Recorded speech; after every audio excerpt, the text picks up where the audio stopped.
What's going on, y'all? Welcome back to my YouTube channel. Thank you guys so much for watching. Today I wanted to talk about a couple subjects. First off, I wanted to cover the vaccination, the COVID-19 vaccination. I know it's different for different states when you are eligible to be vaccinated. I know here in South Carolina, you can be like 14 or 16 years or older, and you are eligible to get vaccinated. So I encourage everyone out there, if you are eligible in your state to get vaccinated, please go out and get vaccinated. These numbers are not coming down as fast as I thought that they would. Things seem to be steadily declining, but you know, just to be safe, please, please, please get vaccinated for COVID-19.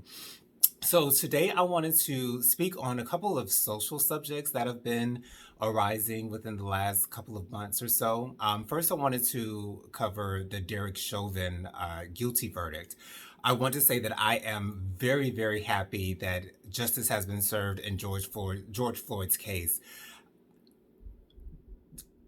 It's really hard to think that he did not, like Derrick Chauvin, the former officer, did not do this on purpose.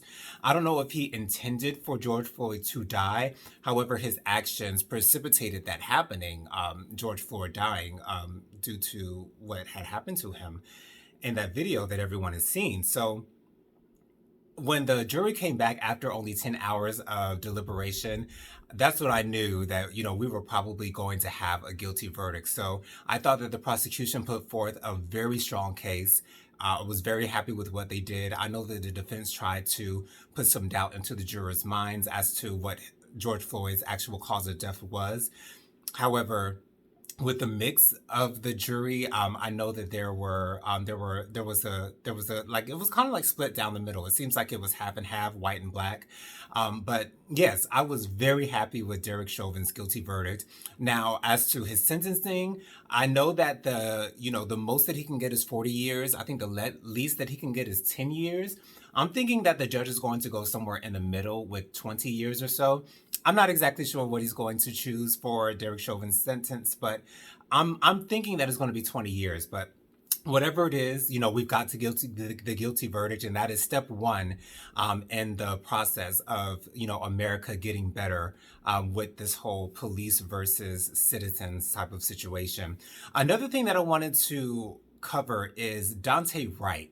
Daunte Wright was murdered last week, if I'm not mistaken, by another police officer in that same Minneapolis area.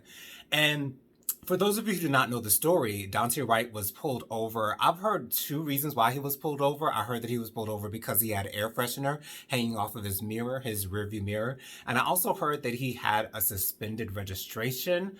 I'm not exactly sure what the actual reason for his being pulled over was. However, when they pulled him over, they realized that he had some outstanding warrants and they were going to arrest him. However, when they had him, with his hands behind his back, I don't think they had the handcuffs on him just yet. Daunte Wright tried to get back in the car and escape. And so it seemed like there were three officers at the car, and the officer that ended up shooting him, she pulled out her gun and she aimed it and she screamed, "Taser, taser, taser," and she pulled the trigger. And she stated that she thought she had the taser in her hand and did not realize that she had the gun in her hand until it was too late. I have a hard time believing that she did not notice that it was the gun in her hand when, number one, the gun and the taser have two distinct different looks. The taser has this neon green or neon yellow plastic over it that distinctly makes sure that that officer who is handling it knows that they have the taser in their hand.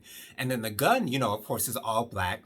The second thing is the weight of the taser is so much lighter than the gun. And then also the fact that she had it in front of her hand and in front of her eyes, like it was in her viewpoint, and she did not see that it was the gun in her hand instead of the taser, and yet she still pulled the trigger. I have a hard time wrapping my mind around that. The fact that she pulled the trigger. I don't get why she did that when she saw that she did not have the taser in her hand. So again, I have a really hard time understanding how that happened. However, that officer, she has resigned. The police chief of that area has also resigned as well. And the police officer who shot the gun, she has been charged with second-degree manslaughter. So the most that she can receive as far as punishment is concerned in her sentencing is 10 years. That seems to be a little bit on the lighter side. However, because of the situation, because of the circumstance, because she did not intentionally kill him, then it has to go under the category of manslaughter. But to see what's happening, still happening in our country, it's very frightening, and it's very eye opening. And, we have to just keep on praying. Just keep your prayers going up because, there's no other way that things will change without prayer. And, I just encourage everyone to, keep your mind stayed on God. And if you are to do that, then we all we can do is trust that he will make things better. We have a new administration. Hopefully, we'll get some police reform going in the Senate and the House, and hopefully, we can get this thing turned around. So, what are your thoughts on the Derrick Chauvin guilty verdict? What are your thoughts on the Dante Wright situation? Let me know down in the comments. But until next time, guys, peace out.